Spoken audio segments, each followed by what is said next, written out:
Vi har arbejdet med emnet sundhed i denne uge, og i dag har vi fået en ekspert med i studiet, nemlig ingen mindre end Peter Iversen. Velkommen, Peter. Tak for det. Jeg vil gerne fortælle lidt om forskellen på piger og drengenes kondital. Vi har startet med at lave en forsøg på en klasse af 25 elever, og ud fra det forsøg har vi så fået 25 kondital, altså 25 observationer. Hvordan har I så bearbejdet det her datasæt med de 25 observationer? Vi inddeler datasættet efter piger og drenge og laver særskilte boxplot for hvert køn for at sammenligne deres kondital. Boxplot det er en grafisk præsentation af observationer og kvartilsæt. Hvad kan vi så se ud fra de to boxplot, der fremkommer? Der er et boxplot over pigerne og drengenes kondital. Ud fra boxplottene kan man finde variationsbredden, som angiver forskellen mellem maksimum og minimum.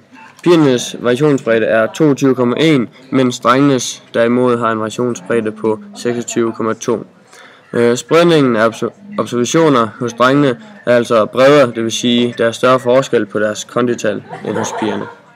Du nævnte tidligere, at der også indgik kvartilsæt i et boxplot. Hvad kan du sige om det?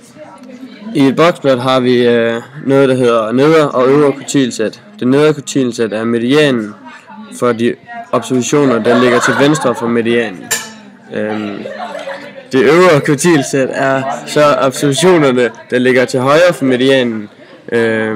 Og mellem pigerne og drengenes laveste kondital frem til nedre kvartil ligger 25% af observationerne, og mellem den højeste observation og det øvre kvartilsæt ligger der også 25%. De resterende 50% er fordelt mellem nedre og øvre kvartil. Og ud fra dette viser boxplottene 75%, at 75% af pigerne med laveste kondital ligger meget tættere, mens drengenes i samme fordeling ligger mere spredt.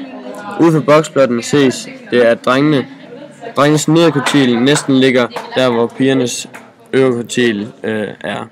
Det vil sige, at højeste kondital hos pigerne ligger der, hvor drengenes laveste kondital ligger. Så ud fra det her kan vi altså